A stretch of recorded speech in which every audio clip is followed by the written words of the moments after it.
From time to time, someone suggests that I should publish a collection of my newspaper columns, and I've never been interested in doing that because I feel a newspaper column is intentionally aimed at something that is currently topical and not something that would generally be very interesting a month or two later. I have, however, considered publishing a collection of my columns that the news leader refuses to publish. I had a column rejected last week just before I left town on vacation. And I understand that the paper wants to build up subscriptions and not turn off advertisers, but I have found that it almost always rejects my best work. Though it can reasonably be said that my rejected columns are provocative, I would argue that none of them are inaccurate. My most frequently rejected columns have been on healthcare-related topics, and most of what I've been trying to get into print here for the last 5 years was a part of a recent issue of Time magazine.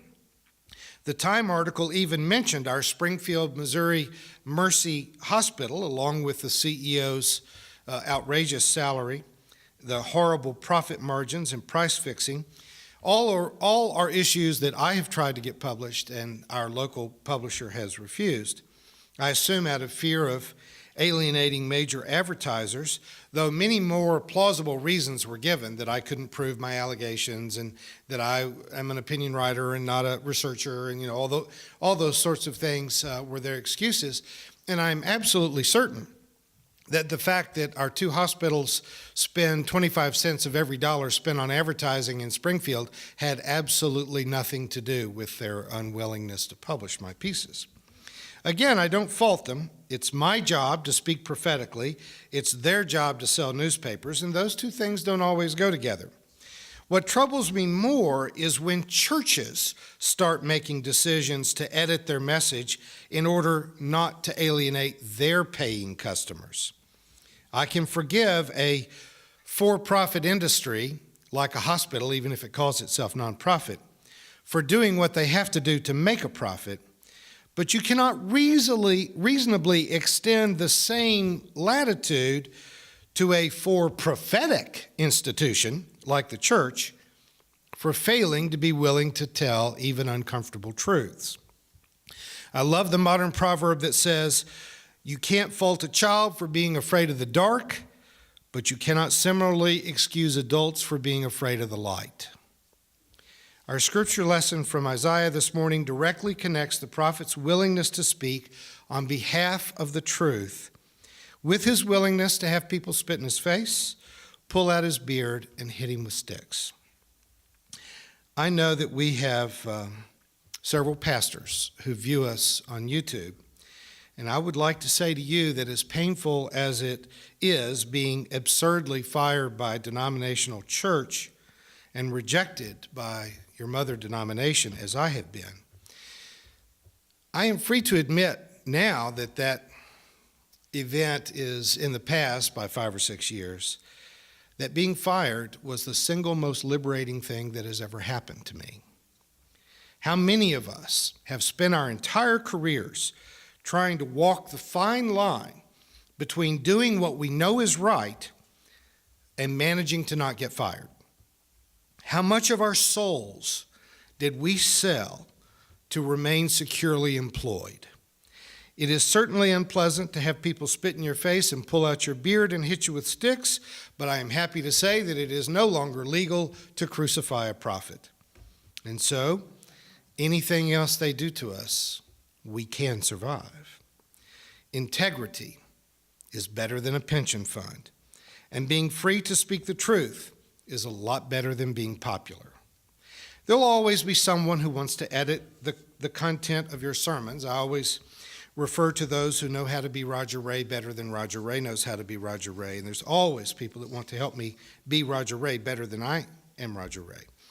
But even in the most liberal and progressive of settings, there will always be those who insist you shouldn't say that, or you shouldn't say that way, or through friendship or guilt try to make themselves the filter of your message And while no one is above criticism, absolutely no one should ever see themselves as being above criticism, if you allow people through manipulation, guilt, or even friendship to get you to back off of the message, then you're selling out. In fact, at this point in my life, I believe that I have an ingrained suspicion of any pastor who's been on the field for 20 years who hasn't been fired at least once. My most recently rejected article had to do with gun control. And you look at the conversation that has gone on in public about gun control in these months since the Sandy Hook shooting, and it has been amazing to me how galvanized the nation was to do something meaningful about gun control in the days after Sandy Hook. But then the lunatic fringe has driven the line back and back and back and back until now they're even removing the assault weapons ban from the current legislation under consideration. Now, I don't think that we started out on a very realistic footing, because the most inciting gun deaths, so far as the media is concerned, are mass murders committed by people with crazy big weapons. But we lose 30,000 people a year in the United States, about half of them to suicide, but almost all of them are killed by handguns. The number of people who actually die from a big assault rifle and a mass murder usually will be fewer than 1 or 2 dozen a year. This year it will be 3 dozen. But the real numbers, the huge impact, is from handguns. And hardly any religious voices in this country are talking about gun control at all. But if they are, they're talking about it in the most symbolic ways. They are addressing the weapons that account for less than 1% of the deaths that actually occur. My most recent attempt at publishing on the topic was inspired by Illinois legislator Jim Sackia, I think that's how you say his name, S-A-C-I-A, who in a recent gun control debate in the Illinois legislature said these literal words. Here's an analogy, folks. I ask you to think of this. You folks in Chicago want me to get castrated because your families are having too many kids. It spells out exactly the same as what's happening here. You want us to get rid of our guns. To quote Mike Myers' character, Austin Powers, paging Dr. Freud, it wasn't technically what we call a Freudian slip, though it rather goes to the heart of the intent. Many mental health care professionals have assumed that there is a phallic connection to be made between men and their addiction to their guns. But Representative Sackia just came right out and said it personally because he feels it.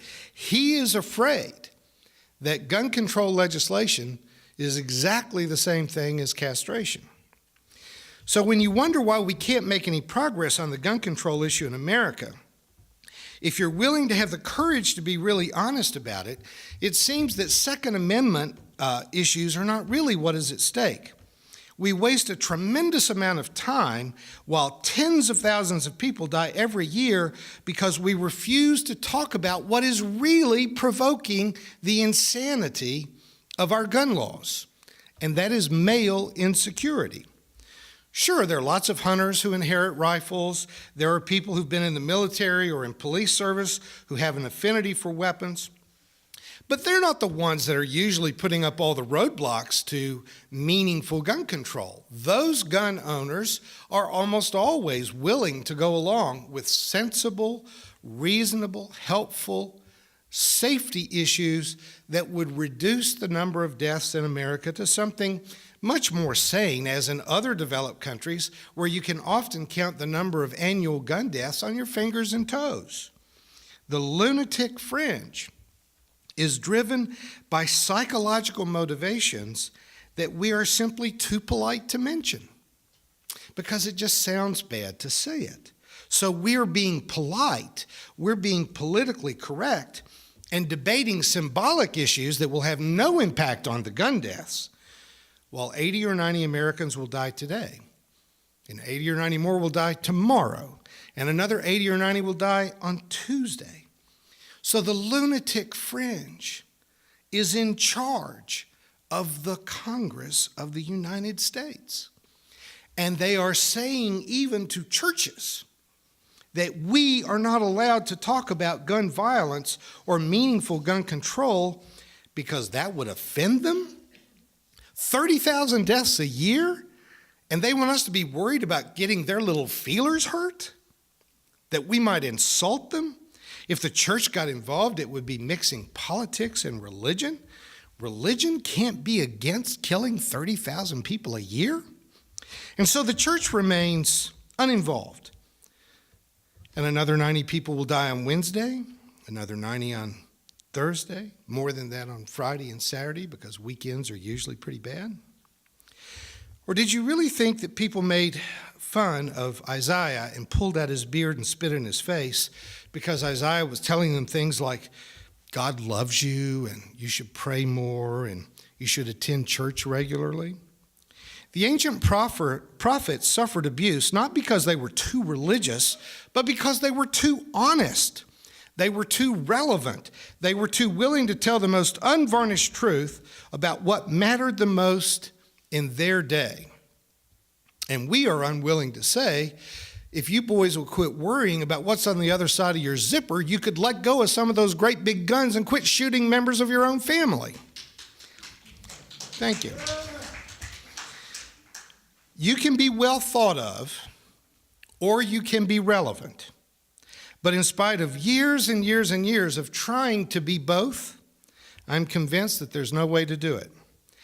And I know that several of you have had people give you really a hard time about just attending this church. I know they have. After 22 years in Springfield, there are people, especially in the conservative evangelical community, have tried to libel me in every way possible. But that is the nature of ad hominem. If you can't refute the message, you try to negate the messenger. I don't like waking up in the morning and reading some letter to the editor calling me everything but a prophet. I don't like finding out that a group of conservatives, even once a decade ago, hired a private investigator who went through a very expensive and 8-month-long attempt to find something they could actually use against me. I can laugh about it now, but I can tell you it wasn't funny at the time. But I accepted that what I'm begging you to accept is that there's a certain amount of beard pulling and face spitting that is the price for not selling out. The best we can hope for is name calling and beard pulling during our lifetime, and maybe a place in the Bible when we're gone, or they'll maybe name a very dangerous street in a bad neighborhood after us when we're dead. But really, do we deserve any better? As Charlie Shedd pointed out, a ship in harbor is safe, but that's not what we build ships for. Let the other ships stay tied to the dock if they have to. But if we see ourselves as being a part of the Jesus movement, a part of the prophetic tradition, if we think of ourselves more as Martin Luther King Jr. than Billy Graham, more Dorothy Day than Dana Carvey's church lady, then we can never hang back and wait for the winds of public opinion to make it safe to tell the truth. We have to be willing to step out and take the lead.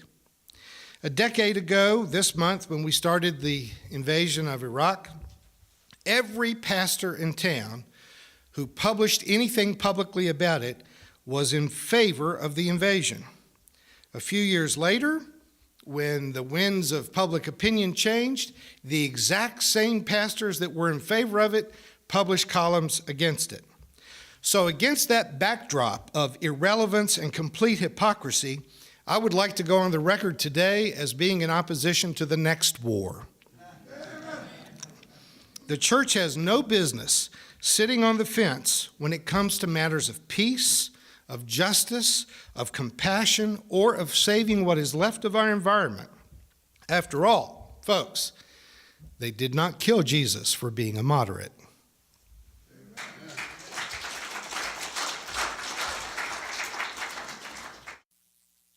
You've been watching a progressive Christian video from the Community Christian Church of Springfield, Missouri.